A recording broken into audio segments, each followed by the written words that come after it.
નમસ્કાર મિત્રો, આજે આપણે ક્વેશ્ચન નંબર 30, 31 અને 32 જેમાં શબ્દાર્થ આપેલા હોય અને એમાં પેરેગ્રાફમાં યોગ્ય શબ્દાર્થ મૂકીને આખો પેરેગ્રાફ ફરી પાછો લખવાનો હોય છે. યાદ રાખો, તમે ફક્ત શબ્દ લખો તે ચાલશે નહીં. તો આપણે વોકેબ્યુલરી સેક્શનમાં 30, 31 અને 32 ખૂબ જ સહેલું છે, તમને આવડે એમ છે. પહેલાં તો જ્યારે તમે પેરેગ્રાફ વાંચો તે પહેલાં શબ્દ આપેલા હોય તેનું ગુજરાતી સમજી લેવાનું. દાખલા તરીકે આપણે કઈ રીતે અહીંયા પેરેગ્રાફમાં ખાલી જગ્યા પૂરીશું તો પહેલાં સમજીએ છીએ.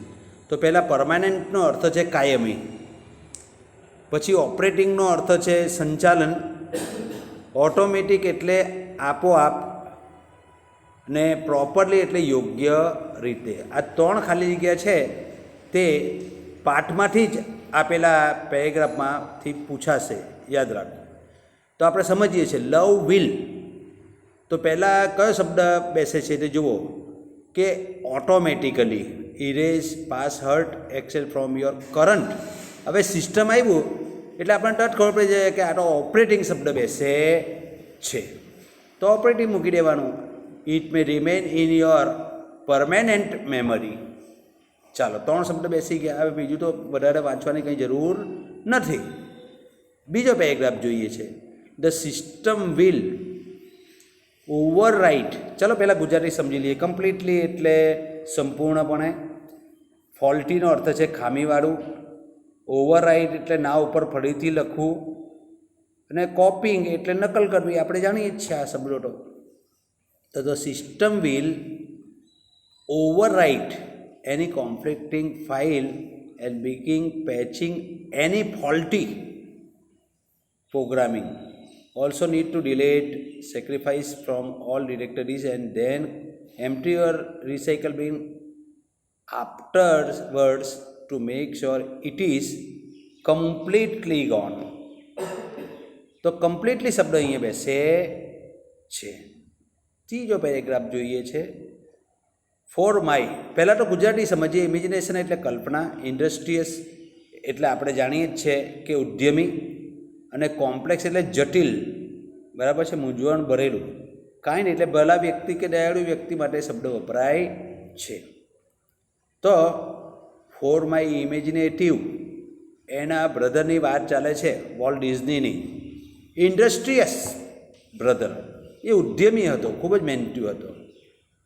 Left enough projects in progress to keep the rest of us busy for many years. Volt was, હવે આપણે સમજીએ કે વોલ્ટ કેવો માણસ હતો. એ કોમ્પ્લેક્સ મેન, બહુ જટિલ હતો. તો કોમ્પ્લેક્સ શબ્દ બેસી જાય છે. To the writers and producer and animators who work with him, he was a genius who had an extra stroke of imagination. એ કલ્પનાવાળો માણસ હતો. To any story or idea. તો આવી રીતના આપણે બંધ બેસતા શબ્દ ગોઠવવાના હોય છે. Mickey was. ચાલો પહેલાં મેચલેસનો અર્થ આપણે સમજીએ કે ભાઈ મેચલેસ એટલે અજોડ, ઓકેઝન એટલે પ્રસંગ, બરાબર છે, અને સક્સેસફુલ એટલે સફળ. પરફોર્મન્સનો અર્થ છે દેખાવ થાય છે. ચાલો આ શબ્દ કેવી રીતના બેસે છે, કઈ જગ્યાએ બેસે જુઓ. Mickey was only the first successful, સફળ પ્રોડક્ટ ઓફ વોલ્ટ્સ મેચલેસ ઇમેજિનેશન. અજોડ, મેચલેસનો અર્થ છે અજોડ. એની કલ્પના કેવી હતી? અજોડ હતી. An ability to make his dream become. અહીંયા પરફોર્મન્સ છે ને તે છેકી લાગજો અને એના જગ્યાએ રિયાલિટી શબ્દ લખી લેજો. આ છાપવામાં ભૂલ થયેલી છે, રિયાલિટી લખી લેજો. Become reality. It was an ability he could turn on for any. હવે કયો શબ્દ બાકી રહ્યો? ઓકેઝન, લાર્જ ઓર સ્મોલ. ચાલો પહેલાં ડ્રામેટિક એટલે નાટ્યાત્મક, બરાબર છે. સક્સેસ એટલે સફળતા. મોડેસ્ટ એટલે શરમાળ. સિમ્પલેસ્ટનો અર્થ છે કે સાદા વ્યક્તિ. ધ ઓવરવેલ્મિંગનો અર્થ છે, જુઓ, ધ ઓવરવેલ્મિંગ એટલે વધારે પડતું. સક્સેસ શબ્દ બેસે છે. Of walls crazy idea triggered a dramatic about phase in the Disney fortunes. Yet success never changed Walt. સફળતાથી બદલાયો નહીં. He remain the simplest of all men. Simplest of men. બસ ત્રણ શબ્દ બેસી ગયા તો વધારાનું પછી વાંચવાની જરૂર ઊભી થતી નથી. ચાલો. Mind, emotions and body are all જોજો ક્લોઝલી ઇન્ટરલિંક. પહેલાં તો આપણે સેપરેટલીનો ગુજરાતી શું થાય છે અલગ રીતે, ક્લોઝલીનો શું ગુજરાત થાય છે નિકટતાથી, ક્લિયરલી એટલે ચોખ્ખી રીતે, એટલે લોજિકલી એટલે તાર્કિક રીતે. બરાબર છે. તો હવે આ શબ્દ આમાં કેવી રીતના બેસે છે જોઈએ છે. Mind, emotion and body are all closely interlinked.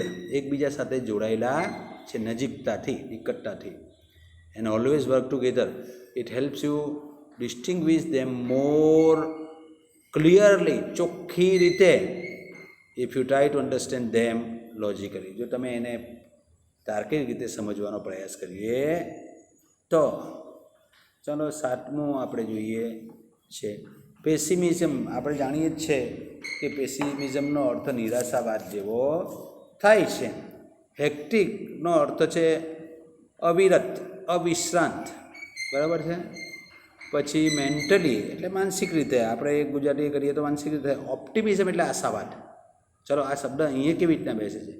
Van life becomes too hectic એટલે બહુ જ કામ કરવું પડતું હોય તો we can end up feeling. બરાબર છે. Mentally tired, TIRED, tired in notes. Nothing seems easy and positive. કંઈ આપણને ઇઝી નહીં લાગતું હોય પોઝિટિવ. ત્યારે શું થાય છે પેસિમિઝમ, નિરાશાવાદ ઊભો થાય છે. Set scene and we can not see a way out of our current problems. તો આવી રીતના 3 શબ્દ બેસે છે. હેક્ટિક, બરાબર છે, મેન્ટલી અને છેલ્લે પેસિમિઝમ. ચાલો હવે પહેલાં ગુજરાતી સમજો. એરોગન્ટ એટલે અહંકારથી, આડંબરથી. ઇમ્પ્રેશનેબલીનો અર્થ થાય છે સંવેદનશીલ, પ્રભાવક્ષમ. હેલ્પલેસ એટલે લાચાર. ટૂથલેસ એટલે દાંત વગરના, એવો શબ્દ અર્થ થાય છે. ચાલો જોઈએ છે કેવી રીતના બેસે છે આ શબ્દ. My brother and I were at a very young impressionable age. બરાબર છે. એટલે કે સંવેદનશીલ અમારી ઉંમર હતી. When our father married a second time. અમારા પિતાજીએ બીજા લગ્ન કર્યા. He would often arrogantly. બરાબર છે. એરોગન્ટલી એટલે અહંકારથી, આડંબરથી. પરેડ ઘરમાં ચાલતા હતા. Into the house with his new wife. Mother was helpless એટલે મારી માતા તો લાચાર બની જતી હતી. There was nothing she could do about it. તો મિત્રો આવી રીતે આપણને આ પેરેગ્રાફ પૂછાશે કે જેને આપણે વ્યવસ્થિત શબ્દો દ્વારા ગોઠવવાનું છે. Thank you very much.